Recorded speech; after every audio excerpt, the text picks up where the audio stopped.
Good morning, student. My name is Shruti Jan, and I'm your faculty of financial management. Hope everyone is doing well at their home and taking care of themselves and their loved one. So, this is your second lecture, which I will be uploading on your YouTube channel regarding your remaining syllabus. So, hope you have gone through the last video which I have uploaded on your channel. So, in this lectures, we will be covering your different types of different techniques of capital bursting. In the last lectures, which what we have discussed, what is capital budgeting and why it is very important for you to know, to decide in advance what you have to invest and what are the methods of capital budgeting. So in this lecture, what I will be covering is your techniques of capital budgeting. Basically, what capital budgeting is. Capital budgeting is the method by which you decide the amount you have to invest in your capital asset before taking any decision. Basically, if you are having a various alternative options before investing your money, like if I am working, I have a money in my hand, then I have an option. Either I can invest in my bank, that is safer option, or I can buy the shares of any company, that is risky. So in capital budgeting, same, if I want to open my shop, I have an option. Either I can take it on a rent, or I can purchase a land. So I have to decide what is beneficial for me.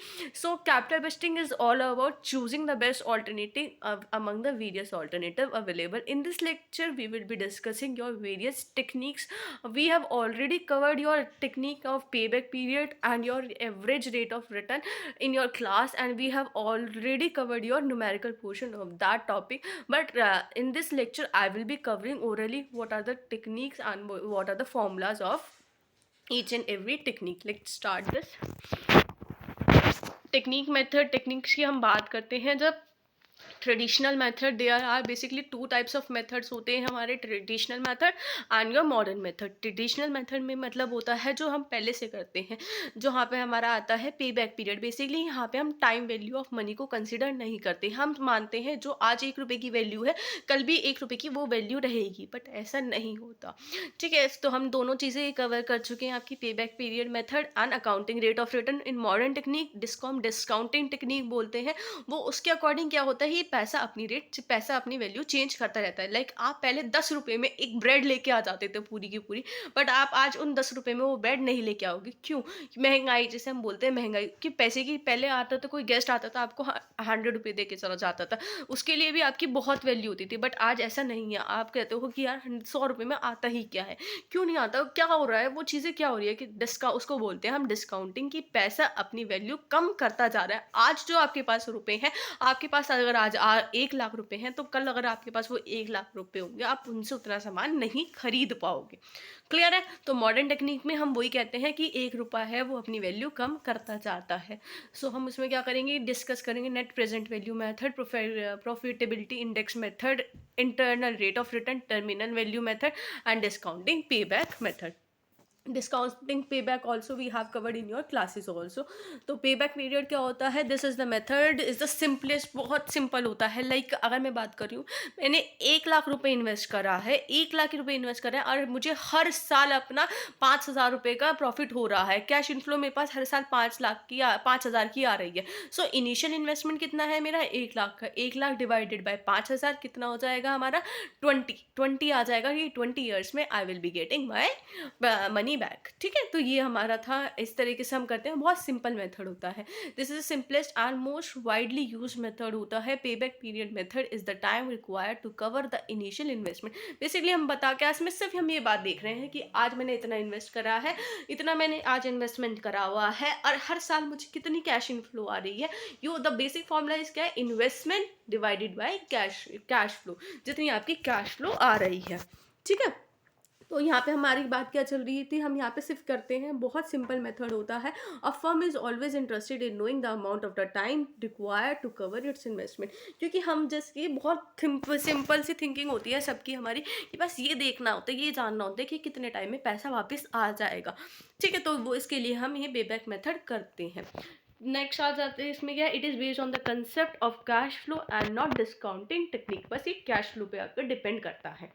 ठीक है, हमने ये भी discuss कर चुके हैं cash flow क्या होता है आपका, और एवरेज जो आपका जो नेट प्रॉफिट है उसमें दोनों में क्या डिफरेंस होता है। कैश फ्लो इंक्लूड्स क्या करता है, देखो कैश फ्लो में क्या डिफरेंस होता है और आपका एवरेज रिटर्न में क्या डिफरेंस होता है, आपको बहुत अच्छे से जानना चाहिए पहले ये कि इन दोनों में क्या डिफरेंस है।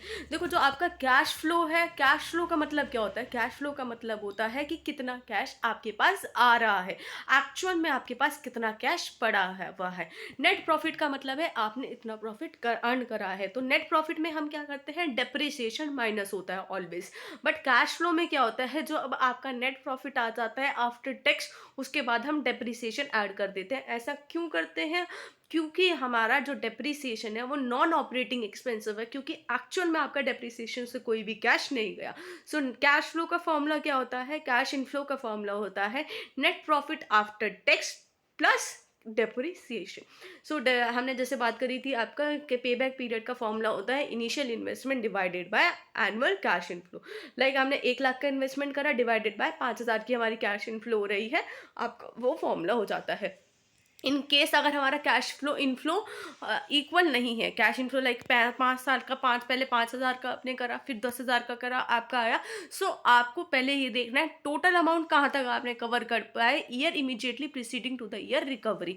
लाइक अगर मैं बात कर रही हूँ कि 10 साल में मुझे 10 साल के अलग अलग दिए हुए हैं, आपको ये देखना है कितनी आपने इन्वेस्टमेंट अब तक मिल जाएगी आपको, जितनी आपकी रिमेनिंग रहती है उसको बी पार्ट कहा जाता है। अमाउंट लेफ्ट मतलब जैसे मेरे पास 10,000 रुपये मैंने इन्वेस्ट करे हैं, आपने 4 साल तक अपने 9,000 रुपये कमा लिए, तो 4,000 तो आप 4 साल में तो आपने 9,000 कमा लिए, तो 4 तो आपका ई हो जाएगा, बाकी का बचा हुआ 1,000 है वो आपका बी में आएगा।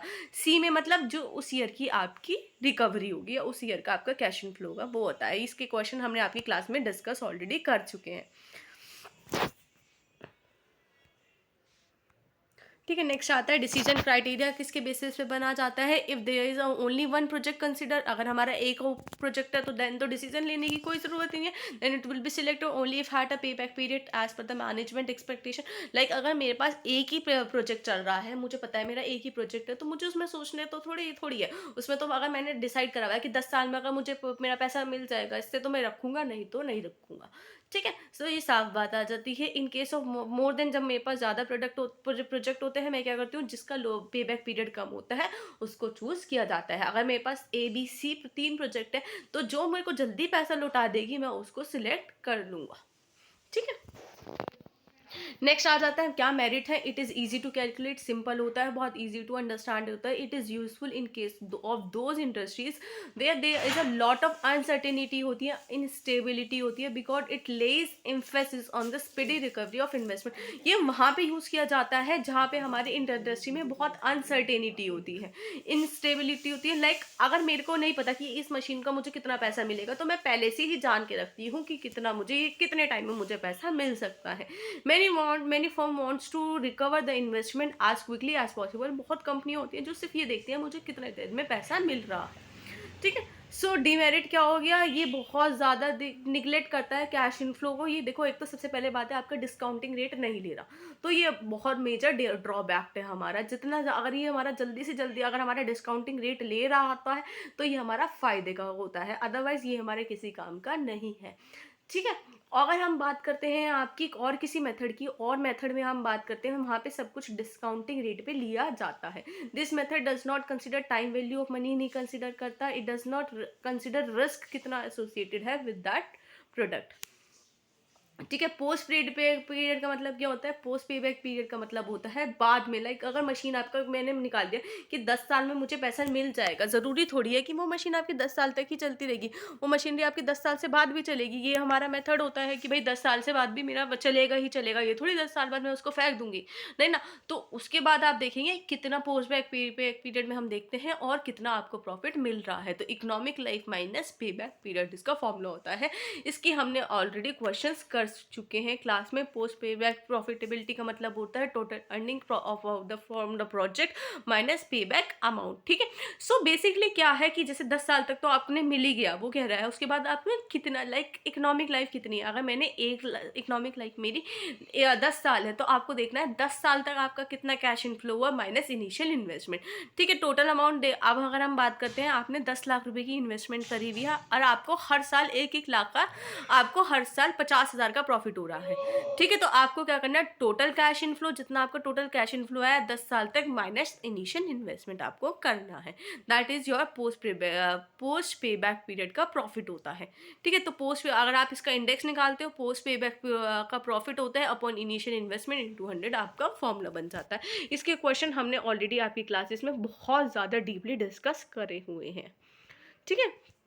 नेक्स्ट आ जाता है हमारा अब ARR। ARR क्या होता है? ARR हमारा फॉर्मूला है average accounting rate of return. Accounting rate of return का मतलब क्या है कि कितना एवरेज रेट ऑफ रिटर्न आपको मिल रहा है। अगर हम इसका फॉर्मूला की बात करते हैं, इसका फॉर्मूला होता है कितना आपको प्रॉफिट हुआ। इसका हम फॉर्मूला अगर हम बात करें, इसका फॉर्मूला है एवरेज रिटर्न, जितना हमारे को मिल रहा है एवरेज एनुअल रिटर्न, इसमें हम नेट प्रॉफिट लेते हैं। अगर आपको कैश इनफ्लो दी हुई है तो उसमें से आप डेप्रिसिएशन माइनस कर देते हो। तो ARR में क्या करते हैं, ARR में हम एवरेज इन्वेस्टमेंट, आपका एवरेज नेट प्रॉफिट लिया जाता है। अगर 10 साल का है, 10 साल का आपको प्रॉफिट दिया हुआ है तो आपको उससे पहले एवरेज निकालना है divided by average investment into 100 हमारा फॉर्मूला होता है। एवरेज इन्वेस्टमेंट का फॉर्मूला क्या होता है? एवरेज इन्वेस्टमेंट का फॉर्मूला होता है initial investment plus scrap value upon 2। अगर आपको कोई वर्किंग कैपिटल दे रखी है तो then working capital will be added in that, otherwise working capital add नहीं होती, ठीक है। तो एवरेज ARR का फॉर्मूला क्या होता है? हमारा ARR का फॉर्मूला होता है जो इनिशियल इन्वेस्टमेंट होती है, initial investment plus installation charges plus scrap जो भी हम करेंगे अपॉन 2 प्लस वर्किंग कैपिटल, और ऊपर हम क्या रखते हैं, एवरेज इन्वेस्टमेंट, एवरेज जो आपका नेट प्रॉफिट आया है। एवरेज नेट प्रॉफिट कैसे निकालेंगे हम? अगर कैश इनफ्लो दी हुई है, नेट प्रॉफिट कैश इनफ्लो दी हुई है तो उसमें से आप डेप्रिसिएशन माइनस कर देते हो और फिर उसको एवरेज, जितने भी साल का एवरेज होगा उससे डिवाइड कर दिया जाएगा। इसके ऑलरेडी क्वेश्चन हम क्लास में डिस्कस कर चुके हैं। डिसीजन क्राइटेरिया कैसे लेंगे? इन केस ऑफ मेनी प्रोजेक्ट जिसकी ARR ज़्यादा होगी उसको चूज कर लिया जाता है और जिसकी NOI विल बी सिलेक्टेड, ठीक है। In case of only one project, it will be selected if it earn more than the company's predetermined required rate of return, ठीक है। अगर बहुत सारे प्रोजेक्ट होंगे तो हम जिसकी मोर देन जो ज़्यादा होगी उसका आप ले लिया जाता है, ठीक है। तो ये आपका हमने दोनों चीज़ें आपकी वैसे भी क्लास में डिस्कस करी हुई है। एडवांटेजेस क्या है? बहुत सिंपल होता है एंड ईजी टू कैलकुलेट होता है। It take into account all the savings and other entire payment method लिया जाता है। It is based on accounting profit rather than cash inflow पे बेस्ड नहीं होता है, एक्चुअल जो प्रॉफिट होता है उस पर बेस्ड होता है। Accounting profit can easily obtain by financial statement से हम ले सकते हैं। It measure the benefit in percentage which make it easy to compare with the other project. Obviously अगर ये परसेंटेज में बेसिस पे आ रहा है कि मुझे पता है ए प्रोजेक्ट से मुझे इतनी प्रॉफिट मिल रहा है, बी प्रोजेक्ट से मुझे इतना प्रॉफिट मिल रहा है, तो ईजिली कंपेयर कर सकती हूँ। जिससे ज़्यादा प्रॉफिट होगा, लाइक ए वाले प्रोजेक्ट से मुझे 50% का प्रॉफिट हुआ और बी वाले प्रोजेक्ट से मुझे 30% का प्रॉफिट हुआ, तो easily I can choose between A and B कि कौन सा ज़्यादा प्रॉफिटेबल है और कौन सा मुझे रिजेक्ट करना है, ठीक है। अगर हम डिसएडवांटेजेस की बात करते हैं, this method ignores the time value of money. Obviously include जो आपका इग्नोर्स कर देता है time value of money. Like पे back method, this method also ignore risk factor को इंक्लूड कर देता है। This method is based on accounting profit पे बेस्ड होता है, ये हमारा रेदर देन कैश इनफ्लो से पे बेस्ड नहीं होता। In order to maximize the wealth of share holder, cash inflow should be taken into calculation, ठीक है।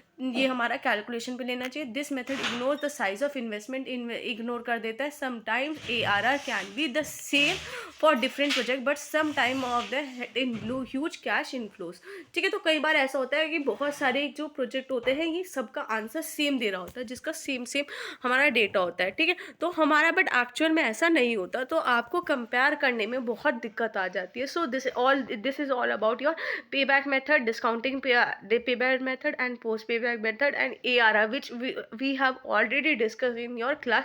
This is type of revision which I'm trying to give you in this lecture, so that if you are having any type of doubt regarding upcoming lectures, you can go through these videos and you can make your doubt clear.